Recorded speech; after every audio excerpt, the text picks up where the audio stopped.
Hi, everybody. I'm here with James Ellis, and we're talking about recruiter enablement. So, James, give us a quick introduction to you. Oh, thanks for having me on. I'm James Ellis. I'm employer brand nerd guy. That's all I do is think about employer branding. I really think my mission here is to bring employer branding to more, if not all, companies. Regardless of size, regardless of industry, regardless of how sexy your industry or company is, every company has an employer brand. Every company should be using their employer brand, and there's such a strong overlap between that thinking and what I know we're about to talk about in terms of recruiting enablement that I'm just thrilled to bits to be here. Great. Okay. Well, it's great to have you. Before we clicked record, James just said he is not the goat of employer brand, and there was goats that that preceded him. However, James is definitely one of the goats. So, I'm not taking that. I'm not taking that. give us a like your specialty is in the employer brand area, but could you broaden out the concept of recruiter enablement first? Like what is it all about? And then we'll come on to the aspect of employer brand and how that fits in. Yeah. So if we weren't in the TA HR space, if we were doing standard sales, there would be a thing called direct marketing, which is ads to get you to click the button, ads to get you to convert, ads to get you to buy. It would be email tactics and CRM tools say, buy now, buy now, buy now. Here's a discount code, make it happen. It's all about conversion. The thing is, regardless of what you sell, regardless of the industry or whom you're trying to sell, there's probably only about 5% of the people who could potentially love your product or sale or service, who are what's referred to as in market, meaning they're ready to have that conversation. Now, what do you do with another 95%, right? It'd be crazy to just ignore them. And then frankly, ignoring them means a year from now, you won't be able to talk to those 5%, or you'll spend so much money trying to talk to those 5% that you'll be in this dogfight with everybody else and you're kind of out of luck. Branding speaks to the audience who don't know that they need that stuff, who are not ready to have that conversation. But by planting the seed in these people's minds to say, when you're ready, we are top of mind. This is what you should look for. This is what you should ask for. This is what it does for you. If you ever have these problems, consider these ideas. That is branding on the marketing sales side.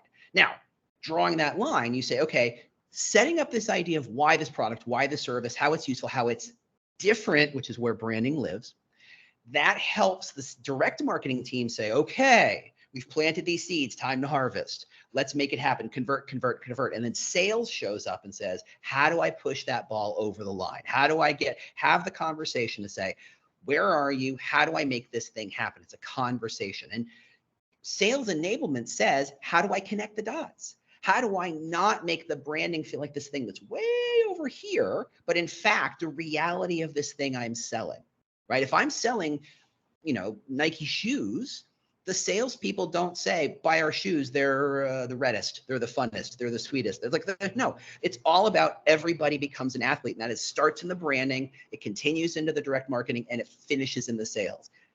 Translating those ideas into the conversation you're having, to the individual you're speaking to right now at any given moment, that's sales enablement, making that kind of scalable. Okay, pick all that up and stick it on recruiting. Shouldn't be much of a shift. Of all the data scientists you could potentially want to hire, 5% are in market. 5% are sitting on LinkedIn or Indeed or whatever your job board of choice is. They are the 5% who will actually listen to your emails, who actually care about you, because if you're not looking for a job, why would you respond to a recruiter? Why? There's just no reason. There's no value in it. Why would you go to a job board? So if recruiting marketing is talking to the 5%, if recruiters are talking to the 5%, employer branders is there to say, let me kind of make sure tomorrow that funnel keeps getting filled by planting seeds in all these 95% people, why it's interesting. There's a million other knock-on effects, and we could do this for hours, and I don't have that kind of time. But if you start by thinking of employer branding as the reason why people see you as different, marketing kind of converts that into action, and recruitment enablement says, how do I speak that language so it doesn't feel like every recruiter is saying whatever they want today? Because let's be fair, they can't, right? They're kind of expected to kind of do this on their own. They are cowboys and cowgirls out in the lone prairie, kind of figuring out as they go. If you can connect that to bigger ideas that brand has already set up, they are going to be more successful. So that to me is the entire path. Well, And with that, thank you very much. Bye. That was a terrific analogy and comparison. So, okay, let's talk tactically. Yep. You are the employer branding specialist, and I am a recruiter. Mm-hmm. How do I get access to the things that I need to make sure that I'm representing what you want me to be representing? Yeah. So there's two flavors of this. If you're in a larger company with an established employer brand or an EVP, and I don't want to get into dogmatic stuff like that, but if you have like the deck, and y'all know what I'm talking about, right? The deck with your brand on it. And it might say stuff like, we're the company that's the most innovative, or we're the company that's the most supportive. I think good branding is usually an only or a more. We're the only company that does this. We're the company that's the most that, whatever that is. That is branding kind of establishing some architecture, some structure, some framework. Sadly, recruiters are usually handed that deck and said, good luck, kids. And they just kind of go, I don't know what any of this means. Why am I supposed to, what? What do you mean we're innovative? Have you looked at the market? You know who I'm talking to? And there's this inherent friction between what the recruiter's reality is and what the brand thinks they want to say. Now, bad branding says, just say this. You're a minor bird, you're a parrot, just repeat these lines. And good branding says, okay, if this is an idea, it's a concept of why we're different, let's come up with 332, whatever number of ways to make that idea make sense, right? It's just local, what I refer to as localizing. So if you're going to talk about, we're a data science company that cares about support, what the heck does that mean? If you just go out in the world and say support, support, support, support, support, support, it's not going to do anything. But if you say, look, in the Bay Area, yeah, you're used to lunches and good salaries and perks, but do you feel like your boss wants you to do your best work? Whoa, like that. Well, hold on. Hold on. Now we're having a conversation. That is how you connect an idea and localize it to the recruiter. Now, in big companies, in most companies, there's no kind of conversation. The brand just gets thrown over the fence and recruiters are expected to do whatever. Smart brands say, let's have the conversation. Here is the brand. Let's have exercises in which we say, how do we speak this to a data science or scientist or a nurse or a biochemist or whatever? Because any good recruiter usually is talking to 4 or 5, 12 different audiences. They don't say the same things over and over again. So I was working in a biotech, and they were doing this magic thing. And don't ask me, I can't spell DNA really. They were doing this thing where they're using data science to figure out which are the cells that are going to do a thing, right? So they're hiring a lot of data scientists and they're hiring a lot of biochemists. And you say, well, if you look at the brand says, join us, we're going to save a bunch of lives. And to the data science audience, that's a compelling answer because their choices are, so I could work at like a place trying to recommend videos or a place recommending sweaters, or I can save lives. Oh, wow, that's a compelling conversation. To the biochemist, they're going to look at you like, yeah, and because every biotech saves lives, every pharmaceutical, every life science. I went to school to save lives. You're telling the fish, you're telling the fish about water. What the hell? Then you have to say, okay, how do you localize it to that audience who now doesn't care about the things that this other audience is? That exercise of connecting dots, I call localization, but it is a hop, skip, and a jump away from a kind of recruiter enablement to say, how do we take this idea and connect it to your day-to-day so that you can have a way more compelling conversation with a candidate who then, let's remember, when they get off the phone with you, Mr. or Miss Recruiter, the first thing they're going to do is look you up on Google. The first thing they're going to do is look at your career site. And if you tell them A, B, and C, but they go to the career site and it's X, Y, Z, they think you're lying to them. So the employer brand says, I want all the channels to kind of talk about the same stuff. So it validates itself. Yeah, I don't absolutely. give short answers, apparently. I don't know how to do short answers. I'm not pithy.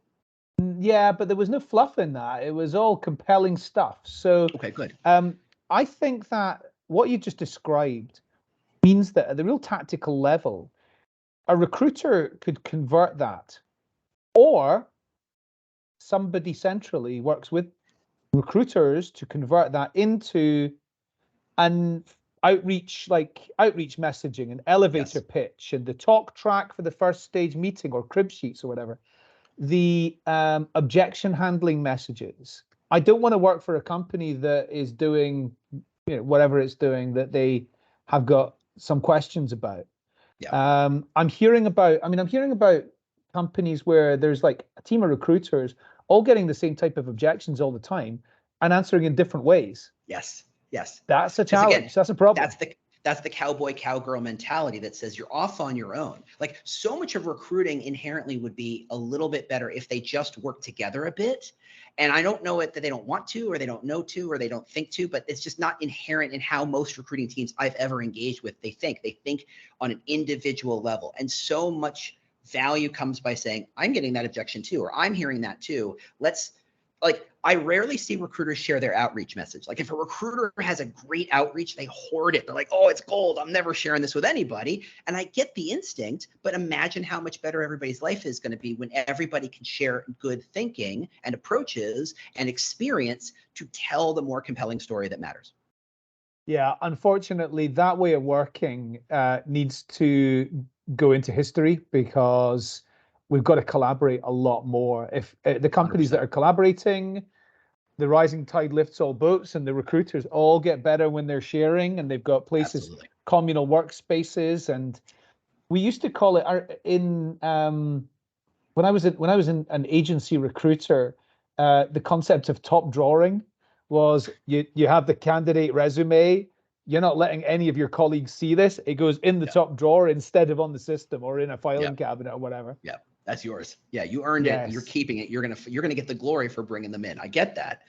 But I deal with a lot of biotech and bioscience, and somebody said something once. I was doing an interview for a research project, and they said, "Look, ultimately, everything biology could learn, biology has learned. Everything that chemistry could discover, chemistry has discovered. However, you put those two things together, the collaboration is where all the innovation is about to happen." Bioscience and data science and biochemistry, optics and fluorescence and biology, all this stuff. It's the intersections and the connections and the conversations across the aisle. That is the next generation of innovation. And I think that's true everywhere. I mean, that's just an Yeah. example of bioscience, but I think recruiters who are going to be successful are not the ones who can do it on their own. They're the ones who know how to get the hiring managers and leadership and brand and ops and coordinators and everybody kind of on the same page, singing the same song, so that they're not out there on their own on a limb, that they're in fact supported by the entirety of the organization. Hmm. Yeah, no, absolutely. I couldn't agree more. In fact, Rebecca Oldham, who's the talent acquisition director at MasterCard, said exactly that yesterday. She said that the recruiters who thrive best are the ones with the behaviors which make sure that they go and collaborate and they go and learn and they Mhm. drive changes by achieving influence and understanding everybody's position Yeah, and creating that, whatever you just said, when the intersection between chemistry and biology happens, just doing yeah, that. 100%. James, thank you very much for taking the time to join me today. It's been fun and it's been really interesting as normal, and looking forward to seeing you again. Thanks, Adam. It's always a blast talking to you, and thanks everybody for listening.